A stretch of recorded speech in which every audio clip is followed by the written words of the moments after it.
I know for a fact that you have spotted these blue buses in the streets of Nairobi. But have you ever, for 1 second of your life, wondered how they came to be? Or why they are so, what's the word that won't get me in trouble? Behind compared to buses in Matatu culture? Or better yet, do you know where the name OTC originated from? Ama ulifikiria wakale walipotea huko sana, ikapewa hiyo jina. Okay, that's enough chit chat. So you all know we were colonized by the British, right? And way back before independence, they needed a way to transport themselves to and from whipping our butts. So in 1934, they came up with Overseas Transport Company, OTC. This was basically a transport company managing scheduled buses with definitive routes. Years go by and Nairobi city grows bigger because your grandparents were chasing the bag really bad. So the city runs into transport chaos. In 1966, Nairobi City Council sits down and decides to franchise United Transport Overseas Service, and that's just a fancy name for OTC, to run transport services for the locals. Why, you ask? Well, because they came with very sweet promises. They would have strategic regulated routes, fixed fares, and they would bring order to the streets. Also, the city would get 25% of shares, and you all know the government can't sleep on that. So they bring their buses to town and brand them KBS, majorly docking at Kencom, Railways, and OTC.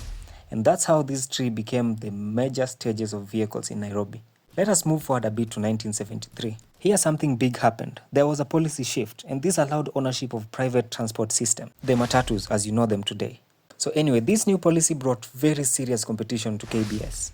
These vehicles were very flexible and could pick and drop passengers at will, unlike KBS who needed definitive stages to pick and drop passengers. They also did not have definitive routes to follow, so that means they could legally use shortcuts and passengers could get to places quicker. Their prices were also not fixed, so if you had less, all you had to do was to communicate and you could be heard. The greatest of all, they were 1-minute men. Wait, that came out wrong. I mean, they were smaller and could fill up quickly.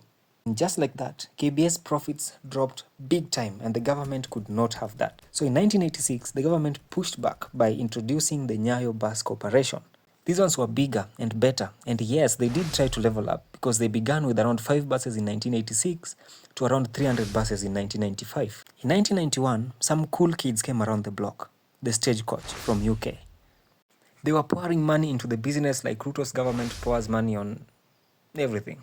They had new, longer, fancier buses, including the double-decker bus. And if any of you ever rode on this, tell me how it felt down in the comment section. Anyway, the cost of operating these buses was heavy. And competing with Matatus was as hard as pulling a cat by the tail. So in 1998, they packed all their stuff and left, essentially selling back to KBS. In June 2006, Kenya Bus Service transformed into Kenya Bus Service Management. And in this new management model, they decided that instead of owning the buses, they would just manage and franchise other investors who own buses. But they would still maintain their brand, their rules, their bureaucracy, and their rigidity. And to date, they are the only buses with receipts and actual conductors having that receipt metal thing. They still have their definitive routes, and they are the only closest thing we have to a strategical transport system. Yeah, that and the BRT, even though we are still just looking at the BRT. Anyway, they still exist and you can always spot them with that blue signature color. They still come with the bare minimum compared to Matatus, but they exist. With that being said, I hope to catch you on the next one. Same time, same place.